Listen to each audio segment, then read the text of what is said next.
Sir Bhaskar वाला incident जिसमें hashtag me too prosecute none, ये ट्वीट को लेके मैं कभी जिंदगी में अपॉलोजेटिक नहीं हो सकता हूँ। ये बिल्कुल परफेक्ट ट्वीट था, मैंने कुछ गलत नहीं किया, मैंने सही बात लिखी।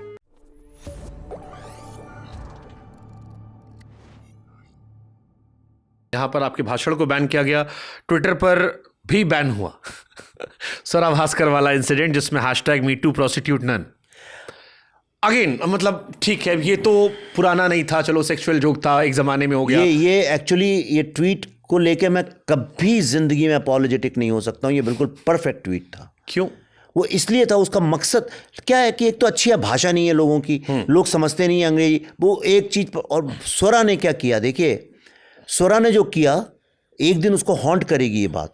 उसने उसको गलत रेफरेंस में एक लाइन उठा के उसका गलत फायदा उठाया फॉर इंस्टेंट पॉलिटिक्स। वो मैं ये कह रहा था कि वहां पे बस्तर में दिन रात लड़कियों का रेप होता है और तुम उन लोगों की मसीहा बनती हो नक्सल की जो लोग रेप करते हैं। और यहां पे एक नन का एक केस कुछ चल रहा था, इफ आई रिमेंबर करेक्टली, और उसको लेके तुम एक्टिविज्म कर रही हो सारी दुनिया की, और वहां मैं उसकी हिपोक्रेसी को मैंने एक्सपोज किया। लेकिन वो हैशटैग जो था वो, yes it was diplomatically not correct.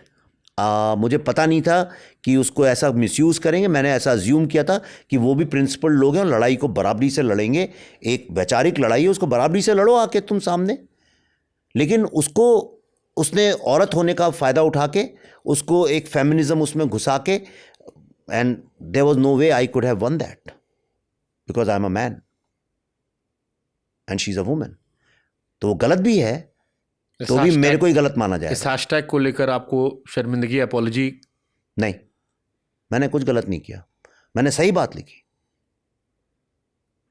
Bastar में कितनी औरतों का रेप करते हैं ये लोग, कितनी बच्चियों का करते हैं, 60 साल से कर रहे हैं ये काम। क्यों हम नक्सल्स को मार रहे हैं गोली, अगर इतने दूध के दूल्हे हैं? And Swara fights for them, वो उनके साथ खड़ी है। जो लोग मार रहे हैं वो टेररिस्ट लोगों के साथ खड़ी है, जिन लोगों ने गिरजा देवी को काटा है। ये सटायर है। अब प्रॉब्लम यह है कि देश को इतना डम डाउन कर दिया गया है कि लोग इसको समझते नहीं है। लोग नुआंस्ड लैंग्वेज, उसके बाद से मैंने नुआंस्ड लैंग्वेज में लिखना बंद कर दिया। मैं भी समझ गया कि नहीं, यू कांट। आज एक अच्छा पोएट अगर एक नुआंस्ड पोइट्री लिखेगा तो मरेगा ही वो, उसको कोई समझेगा ही नहीं आज की तारीख में, क्योंकि सब ब्लैक एंड वाइट हो गया है। गाली गलौज करो तो लोग बड़ा अप्रिशिएट करते हैं, आप गाली दे दो किसी को तो लोग बड़ा अप्रिशिएट करते हैं। लेकिन आप एक अच्छी एक पढ़े लिखे व्यक्ति की तरह से भाषा में एक नुआंस्ड बात करिए तो लोग गलत समझ सकते हैं, because it's open to interpretation, right. तो वो हो गया। बीच में कई सारी घटनाएं सर आई जिसमें बॉलीवुड की तख्तियां सामने आई। अभी कश्मीर के पहलगाम में एक घटना हुई जिसने पूरे देश को झकझोर दिया, और उसमें यह सवाल बार बार उठ रहा था कि बॉलीवुड से वैसा प्रोटेस्ट नहीं हुआ जैसा होना चाहिए था। जितना शोर, जितना आक्रोश पूरे देश में था, इस बार तो अक्रॉस पार्टी लाइन भी हमने जम्मू कश्मीर में उमर अब्दुल्ला को देखा, हमने ओवैसी साहब को देखा, कांग्रेस से शशि थरूर आए।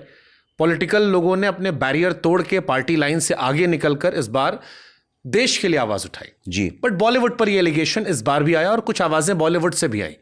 एक टीवी एक्ट्रेस थी, उन्होंने मुस्लिम एक्ट्रेस को लेकर कहा कि यहाँ पर तुम्हारी खामोशी चुभती है, शक पैदा करती है, सवाल पैदा करती है। बड़े सितारों में जिनकी फिल्में आ रही थी उन्होंने तो लास्ट में 1-2 ट्वीट किए, बाकी खामोश रहे। मजबूरी में किए होंगे।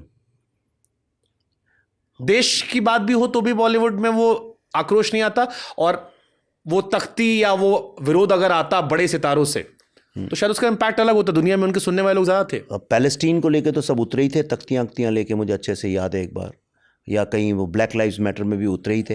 देखिए, मैं व्यक्तिगत रूप से मैं इसे गलत मानता हूँ, इसलिए कि देश के साथ सबसे पहले जो लोग देश की जनता के कारण जिंदा हैं उन लोग को खड़े होना चाहिए। एक बैंक का मैनेजर अगर नहीं खड़ा होता है मुझे कोई शिकायत नहीं है, लेकिन जो लोग इस देश के ही कारण हैं, जो कुछ भी हैं उनको, और जो इन्फ्लुएंसर्स हैं जिनकी बात से फ़र्क पड़ता है, उन लोग को तो खड़ा ही होना चाहिए। और इसमें आपने तो बॉलीवुड वालों को एक ग्रुप बना दिया, पर मैं कहता हूँ बॉलीवुड वालों को भी आवाज़ उठानी चाहिए थी। सारे इंडस्ट्रियलिस्ट लोगों को भी खुल के सामने आवाज़ उठानी चाहिए थी। क्यों नहीं उठानी चाहिए थी? सुबह उठ के अगर मैं ब्रश करता हूँ आपके मंजन से, अगर आप देश की इकोनॉमी का 70% हिस्सा आप ही के हाथ में है, तो आपको भी तो आवाज़ उठानी चाहिए। इन जो इंडस्ट्रियलिस्ट हैं हमारे, इन लोगों ने क्यों नहीं आवाज़ उठाई, क्यों नहीं आके खड़े हुए ये सामने? तो आवाज़ कई सेक्शंस को उठानी चाहिए, पर जो इन्फ्लुएंसर्स हैं उनका ये उनका ये मॉरल ड्यूटी है कि वो सामने आके खड़े हों देश के लिए। और हम अमेरिका नहीं हैं, हम भारत हैं। भारत जैसे देश के लिए, जो कि एक कहीं पे एक दरार है इस देश के अंदर, उस दरार से हम कभी भी गिर सकते हैं। इसलिए हम लोग अभी ग्रोथ पीरियड में, अमेरिका ग्रोथ पीरियड में नहीं है, वो स्टेबलाइज्ड है, वो नीचे ही जा सकता है और जा ही रहा है। भारत ग्रोथ फेज में है, इसलिए इसको पकड़ के एक बेल की तरह सहारा देने की बहुत आवश्यकता है। और ऐसे में इन लोगों का, ये डरे हुए लोग हैं। और क्यों डरते हैं, मुझे आश्चर्य, ये मालूम किससे डरते हैं? ये डरते हैं कोई ट्विटर में कुछ ना लिख दे हमारे लिए, कहीं ये इमेज को लेके इतना फंस गए हैं कि अपनी इमेज के ही गुलाम हो गए हैं। क्या ये जीते जागते लोग हैं भी? ये भी सवाल कभी इनको खुद ही पूछना चाहिए। क्या मैं वही हूं जो मैं हूं, या मैं एक इमेज का गुलाम हूं? ये डरे हुए लोग हैं, ये सांस लेने से भी डरते हैं। मैं आपको जैसे एक एग्जांपल देता हूं, आमिर खान साहब हैं, ठीक है, मैं उनकी कला की बहुत कदर करता हूं, बहुत। और भारत में जितना इनोवेशन सिनेमा में आमिर खान लाए हैं, उसके ऊपर किताबें लिखी जानी चाहिए। मतलब पहला सिंह साउंड लिगान के साथ उनने शुरू किया, एंटायर फिल्म लोकेशन शूटिंग, हर आदमी किरदार में, म्यूज़िक, पोइट्री, लिटरेचर, हर चीज़ लेके आए, अलग अलग फिल्में बनाई, दंगल बनाई, इतनी देशभक्ति की फिल्में की हैं, लगान की है, रंग दे बसंती की है, सरफरोश की है, सत्यमेव जयते बनाया है।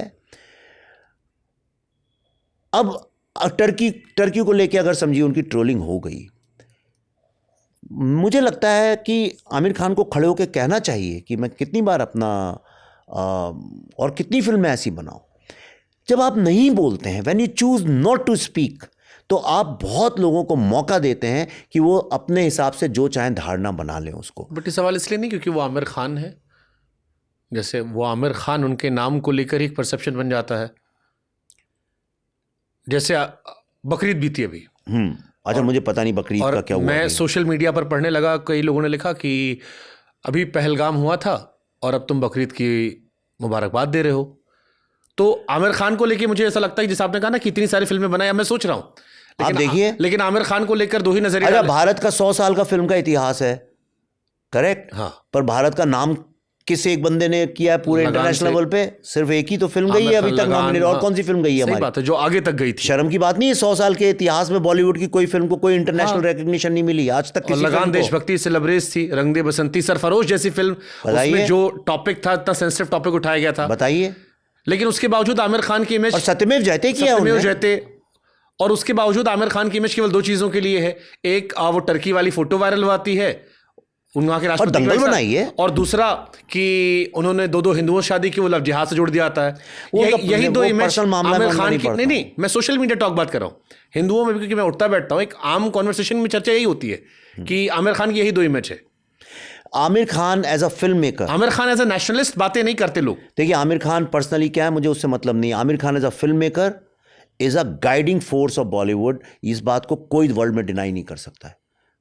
दंगल जैसी फिल्म बनाने की हिम्मत उनकी थी, तारे जमीन पर बनाने की हिम्मत उस आदमी की थी। हाँ, सही बात है। लापता लेडीज उसने बनाई है एज अ प्रोड्यूसर, राइट। कौन बनाता है इस तरह की फिल्में?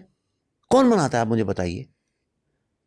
बट ही एक्सपेरिमेंटेड, हर वक्त एक्सपेरिमेंट किया, नए तरीके से मार्केट करना, नई टेक्नोलॉजी को लाना। अभी मैंने सुना है कि आमिर खान सितारे ज़मीन पर जो हैं वो OTT को देने से मना कर दिया है और डायरेक्ट यूट्यूब में रिलीज़ कर रहे हैं। हैट्स ऑफ, आई मीन, किसकी हिम्मत है ये काम करने की? And what a brilliant disruptive idea. तो ये फिल्म इंडस्ट्री को समझनी चाहिए ये बात, पर उनको भी समझानी चाहिए ऑडियंस को ये बात। तो कहीं कम्युनिकेशन का लैग है कहीं पे, और डरना नहीं चाहिए। लोग अपने घरों में बंद हो जाते हैं और बस आके बाहर यूं हाथ हिला के चले जाते हैं। मेरे ख्याल से ये I personally don't like that. यूं करके हाथ हिला रहे हैं, लाखों लोगों को बुला के वहाँ पे कर रहे हैं। आप शहनशाह नहीं हैं, आप राजा नहीं हैं, राइट। तो ये राजाओं की तरह बिहेव करना, और लेकिन जब देश की बात होती, अरे आगे खड़े, ट्वीट क्या है, आगे खड़े हो जाओ। आपने जो शहनशाह बादशाह कहा, आपको एक स्टेटमेंट याद आ गया शाहरुख खान। नहीं, सॉरी, नहीं, मैं किसी की बात नहीं कर रहा हूँ। नाना पाटेकर, आपने एक स्टेटमेंट दिया था पहले। नाना पाटेकर वेंट कारगिल के वक्त में, he went to the border, मैंने काम किया उनके साथ एक फिल्म में, उन्होंने बताया मुझे सब। हाँ ये सच है। आप पूछ लीजिए अजीत डोभाल जी से, आप किसी आर्मी के उससे पूछ करगिल लीजिए। में। हाँ, और पहले होता था। आप देखिए, तुम तो शायद बहुत छोटे उम्र में बच्चे ही रहो, पैदा भी नहीं हुए होगे। भारत का जब 71 का वॉर हुआ था, 65 में तो मुझे नहीं पता, पर मैंने सुना है, जो जितने फिल्म इंडस्ट्री वाले थे ट्रकों में निकलते थे, चंदा इकट्ठा करते थे देश के लिए। बाढ़ आती थी, चंदा इकट्ठा करते थे। कितनी फोटो हैं आप देख लीजिए, पूरी फिल्म इंडस्ट्री आती थी। क्रिकेट मैचेस खेलते थे, चंदा इकट्ठा करते थे। बाढ़ आ जाए, भूकंप आ जाए, देश लड़ाई लड़ रहा है, हमेशा सुनील दत्त ने देखिए कश्मीर से कन्याकुमारी तक यात्रा की थी, पूरी पैदल चल के पद यात्रा की थी। राहुल गांधी जी तो भी आए हैं, कांग्रेस के सबसे सीनियर पदयात्री तो महात्मा गांधी के बाद वही हैं, सुनील दत्त साहब। फिल्म इंडस्ट्री हमेशा फोर फ्रंट में खड़े होकर देश में कोई भी आंधी तूफान में खड़े होकर करती थी। आज सब चार्टर्ड प्लेन में घूमने लगे हैं। इसीलिए आपने कहा था कि देश बर्बाद कर दिया। Of course, yes. Shahrukh Khan, नहीं, नाम हम नहीं लेता हूं किसी का। बॉलीवुड को बर्बाद कर दिया गया। या बॉलीवुड को आप काट सकते हैं। बॉलीवुड इंडस्ट्री को शैम्पू कंडीशनर इंडस्ट्री बना दी गई। बिल्कुल, यानी आपने उसको अल्टीमेटली लाके ग्लैमर और सेक्स के साथ जोड़ के खड़ा कर दिया। बस ये अस्तित्व आपने बॉलीवुड का कर दिया है। आप, ऐसा नहीं है आज जो लोग कहते हैं सब लोग कि भारत में अच्छी नहीं फिल्में बनती हैं, क्यों? चलिए आपसे मैं दीवार की बात करता हूँ, वो देश की चेतना से जुड़ी है कि नहीं? रोटी कपड़ा मकान जुड़ी है कि नहीं? आप 80 के दशक की सारी फिल्में देखिए, गोविंद निलानी की फिल्में देख लीजिए, मनोज कुमार, आप सलीम जावेद की फिल्में देखिए। सही बात है, हाँ सही बात। कौन सा देश का ऐसा मुद्दा है जो उन्होंने नहीं उठाया है? बट उस पर भी तो आरोप लगते हैं कि वो रहीम चाचा को हमेशा। हाँ, वो ठीक है, वो एक अलग विषय है, लेकिन जुड़ी तो कहीं ना कहीं देश की जमीन से है ना। हाँ। है तो हीरो तो क्लर्क का बेटा या किसान का बेटा या मजदूर का बेटा, जो कि एक शोषण करने वाले के खिलाफ आवाज उठाता है। सारी फिल्में ऐसी बनती थी। हाँ, अब क्या हुआ? अब क्या है? कौन किससे लड़ रहा है? हीरो किसका बेटा है? नाराई का बेटा है। और लड़ किससे रहा है? लड़की के बाप से। आपने इतना डम डाउन कर दिया सिनेमा को। आपने जो चीजें एक चीजें छुपके जो बातें होती थी, उसको आपने अपने शोज में लाके, ड्राइंग रूम में लाके रख दिया है। और I don't agree with that. ये मेरा पर्सनल पॉइंट ऑफ व्यू है। मुझे ऐसा लगता है कि जो फिल्में हैं वो ज़मीन से निकलनी चाहिए, और ज़मीन से निकल नहीं रही हैं क्योंकि लोग जो हैं वो ज़मीन पे हैं ही नहीं। आपके पाँव ही ज़मीन पे नहीं है।